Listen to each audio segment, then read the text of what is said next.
เติม 30,000 เพชรเพื่อมาเหมาสกินนารูโตะและมาซุ่มแต้มจอนสันที่เหลือครึ่งนึงเพราะว่าแต้มจอนสันตอนนี้มี110แต้มตอนนี้เฮามาเก็บตั๋วฟรีก็เนาะเติม 5,000 เพชรมันจะได้ตั๋วฟรีระดับนึงนี่แหละประมาณ 6-7 ตั๋วนี่แหละคลิปนี้เป็นคลิปวอร์มเอาตั๋วฟรีมาซุ่มลิ้นแล้วก็เป็นคลิปที่ซุ่มกิจกรรมฮอบแล้วนี่ซ้ำน้ำคลิปต่อไปแม่นเฮาจะจัดหนักๆเลยเอาสกินนารูโตะครบทุกตัวภายในคลิปเดียวเลยมาลุ้นเบิ่งน้ำกันว่า4สกินจะใส่เบิดจักเพชรแต่ว่าบ่แม่นคลิปนี้เด้อคลิปนี้เอามาวอร์มลิ้นเอาตั๋วฟรีมาซุ่มกับใส่เพชรลิ้นหน่อยนึงแล้วก็จะมาแลกเอาสกินลิงของกิจกรรมฮอบแล้วนี่นะท้ายคลิปจะมีตอนซุ่มตั๋วฟรีของกิจกรรมลิงฮอบแล้วนี่บ่ฮู้ว่ามันกิจกรรมหยังตรงนี้5ตัวแต่ว่าคลิปนี้เฮาจะมาเอาลิงก่อนกิจกรรมฮอบแล้วนี่ส่วนตัวที่เหลือบ่ฮู้ว่าจะวางมาเอาตอนไหนพวกเอฟเฟกต์วาร์ปอย่างต่างๆพวกเอฟเฟกต์ตอนเข้าหน้าโหลดเกมนี่ก็แพงพอๆกับสกินนารูโตะเลยสกินนารูโตะใส่ 1,200 แต้มในการแลกแต่ว่าพวกเอฟเฟกต์เวลาเข้าเกมใส่ประมาณ800แต้มในการแลกว่าง่ายๆก็กินเพชรพอๆกันเลยบ่ต่างกันปานใดแต่สำหรับใครอยากได้อย่างละอันก็ถือว่าประหยัดอยู่สกินนารูโตะจะมีตั๋วฟรีมา2รอบส่วนพวกเอฟเฟกต์เข้าหน้าเกมจะมี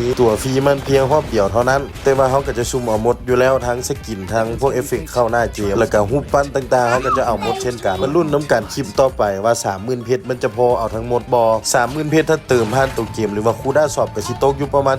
12,900,000ปลายก็ซ้ำ13ล้านถ้าเติมผ่านห้านนอกก็สิประมาณ8ล้านหรือว่า8ล้านปลายบางห้านก็อาจจะ7ล้านปลายถ้าสายประหยัดแนะนำเอาอย่างละสกินนารูโตะเอาจัง1สกินแล้วก็พวกรูปปั้นพวกอันเข้าหน้าเกมก็เอา1อันมันจะได้ในราคาที่ถูกตัวนี้ท้ายคลิปแม่นแถมเพราะว่าได้ตั๋วฟรีของกิจกรรมพร้อมแล้วนี่แล้วเฮาลืมตัดต่อลงก็เลยเอามาเป็นท้ายคลิปของคลิปนี้เลยคลิปนี้แม่นถ่ายไว้โดนเติบแล้วบ่มีเวลาตัดลงซื่อๆก็เลยเอามาแถมให้ท้ายคลิปเลยแล้วก็อย่าลืมไปติดตามเพจของเฮาแน่มิสเตอร์บอสจำหน่ายคอมพิวเตอร์เป็นเพจขายคอมครับประกอบคอมครับซื้อคอมปัจจุบันก็จะเริ่มนำพวกเกม PlayStation เกม Nintendo เข้ามาขายนะฝากไปอุดหนุนห้างของเฮาเด้อเพื่อให้มีเงินมาเติมเกมให้ทุกคนเบิ่งเป็นเพจขายคอมพิวเตอร์